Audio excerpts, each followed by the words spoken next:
بسم اللہ الرحمن الرحیم۔ بنی اسرائیل کی ایک فاحشہ عورت اور ایک مرد کی کتے کو پانی پلانے پر اللہ نے مغفرت کر دی۔ حضور اقدس محمد صلی اللہ علیہ وسلم کا ارشاد ہے کہ ایک فاحشہ عورت کی اتنی سی بات پر بخشش کر دی گئی کہ وہ چلی جا رہی تھی۔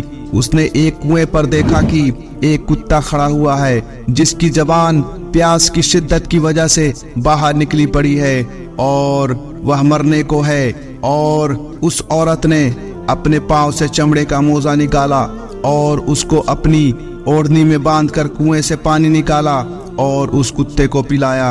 حضور اقدس صلی اللہ علیہ وسلم سے کسی نے پوچھا کہ کیا ہم لوگوں کو جانوروں کے سلسلے میں بھی ثواب ملتا ہے؟ حضور صلی اللہ علیہ وسلم نے فرمایا، ہر جگر رکھنے والے یعنی جاندار پر احسان کرنے پر ثواب ہے، مسلمان ہو یا کافر، آدمی ہو یا جانور۔ فائدہ: یہ قصہ بنی اسرائیل کی ایک فاحشہ عورت کا ہے، جیسا کہ کچھ روایت میں اس کی تصریح ہے۔ بخاری شریف وغیرہ میں ایک اور قصہ اسی قسم کا ایک مرد کا بھی آیا ہے۔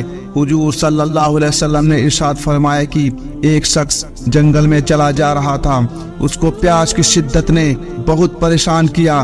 وہ ایک کنویں میں اترا اور جب پانی پی کر باہر نکلا تو اس نے دیکھا کہ ایک کتا پیاس سے بے تاب ہے اور پیاس کی شدت کی وجہ سے غارے میں منہ مار رہا ہے۔ اس شخص کو خیال ہوا کہ اس کو بھی پیاس کی وہی تکلیف ہو رہی ہے جو مجھے تھی، کوئی چیز پانی نکالنے کی تھی نہیں، اس لیے اپنے پاؤں کا موزہ نکالا اور دوبارہ کنویں میں اتر کر اس کو بھرا اور اپنے موزے کو منہ سے پکڑ کر دونوں ہاتھوں کی مدد سے اوپر چڑھا اور یہ پانی اس کتے کو پلایا۔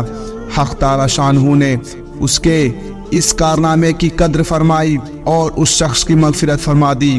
صحابہ رضی اللہ عنہ نے عرض کیا، یا رسول اللہ، جانوروں میں بھی اجر ہوتا ہے؟ حضور صلی اللہ علیہ وسلم نے فرمایا کہ ہر جگر رکھنے والے یعنی جاندار کی مدد کرنے پر اجر ہے۔ ان دونوں حدیثوں میں کتے جیسے جلیل جانور پر احسان کرنے کا جب یہ بدلہ ہے تو آدمی جو اشرف المخلوقات ہے اس پر احسان کرنے کا کیا کچھ بدلہ ہوگا۔ کچھ علماء نے لکھا ہے کہ ایسے جانور جن کو مارنا مستحب ہے جیسے سانپ، بچھو وغیرہ اس سے مستثنا ہے، لیکن دوسرے اہل علم حضرات فرماتے ہیں کہ ان کے مارنے کے حکم کا مطلب یہ نہیں کہ اگر ان کو پیاسا ہونا معلوم ہو جائے تو ان کو پانی نہ پلایا جائے، اس لیے کہ ہم مسلمانوں کو یہ حکم ہے کہ جس کو کسی وجہ سے قتل کیا جائے اس میں بہتری کی رعایت رکھی جائے۔ اسی وجہ سے جس کو قتل کرنا ضروری ہے اس کے بھی